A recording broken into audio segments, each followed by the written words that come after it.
ಅಟ್ಟಹಾಸ ಕುಕೃತ್ಯ ಇವರು ಮಾಡಿದಂತಹ ಕೆಲಸ ಒಂದೊಂದಾಗಿಯೇ ರಿವೀಲ್ ಆಗ್ತಾ ಇರುವಂಥದ್ದು. ಸಾಕ್ಷಿ ನಾಶವನ್ನ ಮಾಡಿಸಲು ಕರೆಸಿದವರೇ ಈಗ ಪ್ರಮುಖ ಸಾಕ್ಷಿಯಾಗಿದ್ದಾರೆ ಈ ಪ್ರಕರಣದಲ್ಲಿ.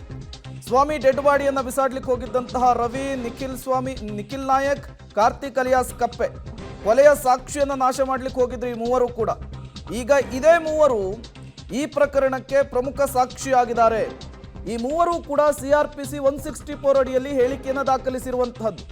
ಜಡ್ಜ್ ಮುಂದೆ ಹೇಳಿಕೆಯನ್ನು ದಾಖಲಿಸಿರೋದ್ರಿಂದ ಸಾಕ್ಷ್ಯ ನಾಶ ಮಾಡ್ಲಿಕ್ಕೆ ಹೋದವರೇ ಈಗ ಪ್ರಮುಖ ಸಾಕ್ಷಿ ಆಗಿರುವಂಥದ್ದು.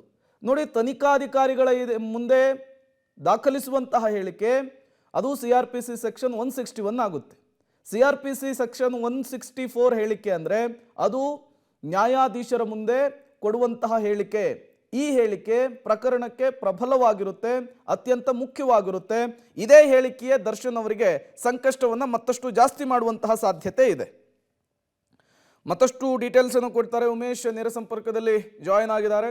ಉಮೇಶ್, ಯಾರು ನಾವು ಕೊಲೆ ಮಾಡಿದ್ದು ಅಂಥೇಳಿ ಶರಣಾಗ್ಲಿಕ್ಕೆ ಬಂದಿದ್ರು ಅವರೇ ಈ ಪ್ರಕರಣದ ಪ್ರಮುಖ ಸಾಕ್ಷಿ ಆಗಿದ್ದಾರೆ. 164 ಹೇಳಿಕೆಯನ್ನು ಕೂಡ ನ್ಯಾಯಾಧೀಶರ ಎದುರು ದಾಖಲಿಸಿದ್ದಾರೆ. ಹಾಗಾಗಿ ಈ ಮೂವರ ಹೇಳಿಕೆ ಈ ಪ್ರಕರಣದಲ್ಲಿ ಎಷ್ಟು ಇಂಪಾರ್ಟೆಂಟ್ ಆಗುತ್ತೆ ಅಂತ ಹೇಳಿ, ಇದು ಹೇಗೆ ದರ್ಶನ್ಗೆ ಸಂಕಷ್ಟವನ್ನು ತಂದೊಡ್ಡುತ್ತೆ ಅಂತ ಹೇಳಿ.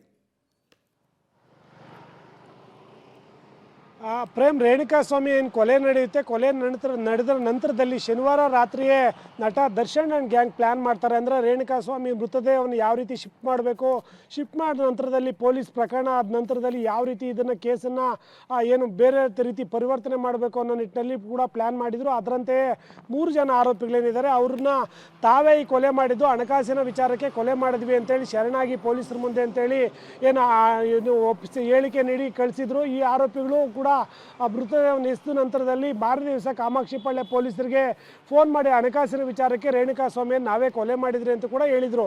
ಯಾವಾಗ ವಿಚಾರಣೆ ನಡೆಸಿದಂಥ ವೇಳೆಯಲ್ಲಿ 3 ಆರೋಪಿಗಳು ಕೂಡ ಒಂದೊಂದು ಹೇಳಿಕೆ ನೀಡ್ತಾರೆ. ಆ ನಂತರದಲ್ಲಿ ಪೊಲೀಸರು ಮೇಲಾಧಿಕಾರಿಗಳು ಸ್ಥಳಕ್ಕೆ ಬಂದು ಪ್ರಕರಣದ ಗಂಭೀರತೆ ಇರುತ್ತೆ, ಅವ್ರನ್ನ ತೀವ್ರವಾಗಿ ವಿಚಾರಣೆ ಮಾಡ್ತಾರೆ. ವಿಚಾರಣೆ ಮಾಡಿದ ನಂತರದಲ್ಲಿ ನಟ ದರ್ಶನ್ ಆ್ಯಂಡ್ ಗ್ಯಾಂಗ್ನಿಂದ ರೇಣುಕಾಸ್ವಾಮಿ ಕೊಲೆ ಆಗಿರೋದ್ರ ಬಗ್ಗೆ ಇಂಚು ಮಾಹಿತಿಯನ್ನು ಕೂಡ ಅವ್ರ ಕಡೆಯಿಂದ ಕಲೆಕ್ಟ್ ಮಾಡಿದ್ರು. ಅದಕ್ಕೆ ಪೂರಕವಾದಂಥ ಟೆಕ್ನಿಕಲ್ ಎವಿಡೆನ್ಸ್ಗಳನ್ನು ಕೂಡ ಪೊಲೀಸರು ಕಲೆಕ್ಟ್ ಮಾಡಿದ್ರು. ಈಗ ಮುಂದುವರೆದ 3 ಜನ ಆರೋಪಿಗಳಿಂದ 3 ಜನ ಆರೋಪಿಗಳನ್ನು ನ್ಯಾಯಾಧೀಶರ ಮುಂದೆ 164 ಹೇಳಿಕೆ ದಾಖಲು ಮಾಡಿಕೊಂಡಿರುವಂಥದ್ದು. ಈ ಪ್ರಕರಣದಲ್ಲಿ ಇವರ ಪಾತ್ರ ಏನು, ಯಾರು ಇವರಿಗೆ ಡೈರೆಕ್ಷನ್ ಕೊಟ್ಟರು, ನಂತರದಲ್ಲಿ ಏನೆಲ್ಲ ಆಯಿತು ಅನ್ನೋದ್ರ ಬಗ್ಗೆ ಡೀಟೇಲ್ ಆಗಿ 164 ಹೇಳಿಕೆಯನ್ನು ಈಗಾಗಲೇ 3 ಬಳಿ ಕೂಡ ದಾಖಲು ಮಾಡ್ಕೊಂಡಿರುವಂಥದ್ದು. ಯಾಕೆಂದರೆ ತನಿಖೆಯ ಮುಂದುವರೆದ ಭಾಗವಾಗಿ ಮುಂದಿನ ದಿನಗಳಲ್ಲಿ 3 ಆರೋಪಿಗಳು ಉಲ್ಟಾ ಹೊಡೆಯುವ ಸಾಧ್ಯತೆ ಕೂಡ ಇರುತ್ತೆ. ಹಾಗಾಗಿ 164 ಹೇಳಿಕೆ ಮಾಡಿಕೊಂಡ್ರೆ ಯಾವುದೇ ಕಾರಣಕ್ಕೂ ಕೂಡ ಅವ್ರು ನಾಳೆ ವ್ಯತಿರಿಕ್ತವಾಗಿ ಹೇಳಿಕೆ ಕೊಟ್ಟರು ಕೂಡ ಈ ದಾಖಲೆಗಳು ಪ್ರಬಲ ಸಾಕ್ಷಿಗಳಾಗಿ ಉಳಿತವೆ. ಹಾಗಾಗಿ 164 ಹೇಳಿಕೆ ಮಾಡಿಕೊಂಡಿರುವಂಥದ್ದು. ಈ 3 ಹೇಳಿಕೆ ಕೂಡ ರೇಣುಕಾಸ್ವಾಮಿ ಕೊಲೆ ಪ್ರಕರಣದಲ್ಲಿ ನಟ ದರ್ಶನ್